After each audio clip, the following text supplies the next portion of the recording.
cricket. They messed around so that they made us go back for 10 minutes the next week all the way to Paraparam, and it was a very long trip home. In those days you could drink and drive, so we stopped everywhere. I believe our driver actually was heading back to Paraparam. That's how bad he was when we left the Manukau, so we had to turn him around. We had a couple of characters who, both of them were opening bats for the cricket club, but once they'd had their innings, they had a great desire to nick off down to the hotel for a bit of refreshment, and on a couple of occasions the side had collapsed in the batting order and we were out in the paddock minus the players that nicked off to the hotel, which was a bit embarrassing. But it hasn't all been fun and games. The unspoken rivalry between this club and Levin Old Boys has existed ever since the competition started. One man who's seen many clashes in Weraroa is Trevor Ross. It was always the game. I mean, when you've got two clubs in one town, there's always going to be who's the best. And it was the game that everybody wanted to play, and everybody wanted to win, regardless of who was actually in what team. Well, Levin Old Boys were our main competitors. Weraroa and Levin Old Boys were the two best teams in the competition, and so whenever we played on the field, there was an intense rivalry because both teams wanted to win. We were playing at Western Park, playing Levin Old Boys, and I bowled a short ball, and Paul McGill pulled me for 4, and being the smart prick that he is, he I said to him, "Oh, I bet you couldn't do it again," and he said, "Bowl me another one there," and I was like, "Oh well," and yeah, I broke his nose. It was a good clean break actually, blood everywhere, and nothing better than seeing Levin Old Boys man down. On the field was very, very contentious at times, and there was many evenings discussing what happened on the field afterwards, and a lot of good friendships made in those days with Old Boys and Weraroa. Nowadays, the club rooms are the epicentre of Weraroa cricket. It's here where they prepare for their games and unwind afterwards. They've made friends and foes here, and even players from other clubs have come to check it out. Meet Mike Smith, a former Manawatu Foxton player. He says he can definitely notice the difference. It's a little bit more organised and a little bit more fun to play with, and the boys definitely are a pretty cool bunch of blokes, and not only are they my teammates, but I've made some pretty good friends.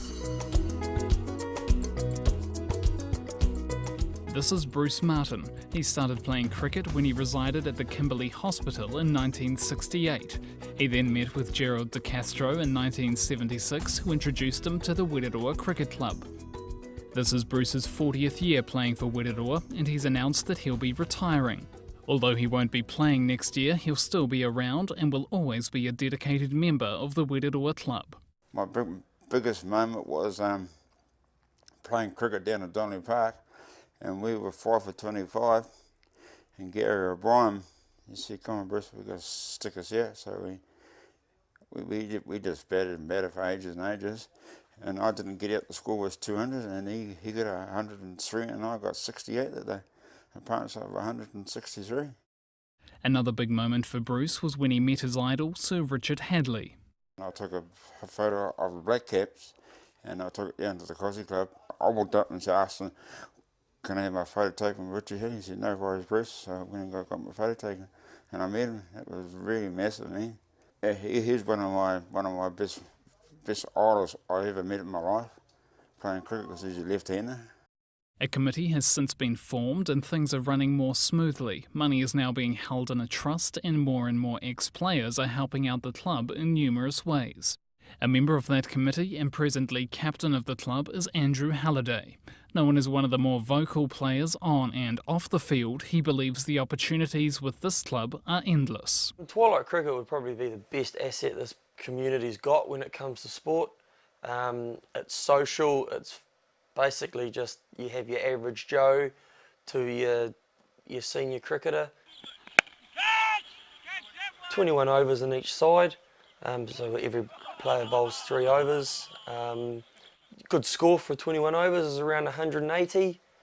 You get the odd score that's 230, 240, and you retire at 50.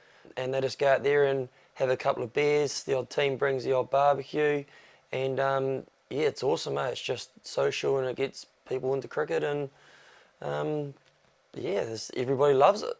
Another initiative was introduced, and in 2002 Weraroa became part of the Phuket Sixers tournament in Thailand. Over 26 teams from around the world attend this tournament, and Weraroa placed 6th in 2009 and 10th in the previous year.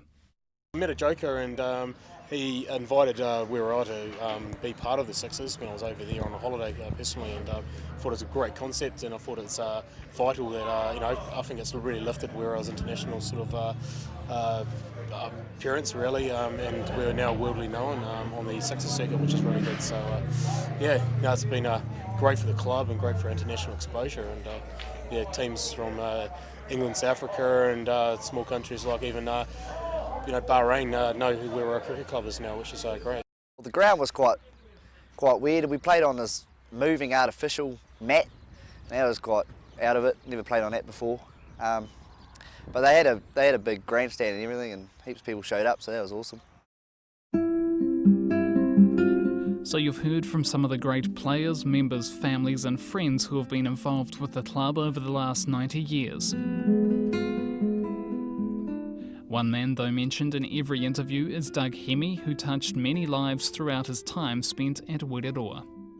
For Doug, a good innings. A player, a gentleman who took the crease with strong resolve, watching the credits on the scoreboard as batsmen left in quick succession. Protecting the stumps, quite collecting runs, joined by Marge at the other end. You battled on, saved her from strike, a steady partnership of 52. He was excellent clubman, excellent, first rate. As a cricketer, he was probably the best batsman and most consistent that in my playing time. Doug was a nice guy, a very, very good cricketer, great team man. You couldn't have a nicer fella to play with. Just an extremely brilliant person and an extremely good cricketer. I had my first good innings with Doug, and he was an older member, and probably he was probably indirectly was a mentor. Then the body blow, the thunder, the underarm ball thrown without warning, leukemia. It was just not cricket chops.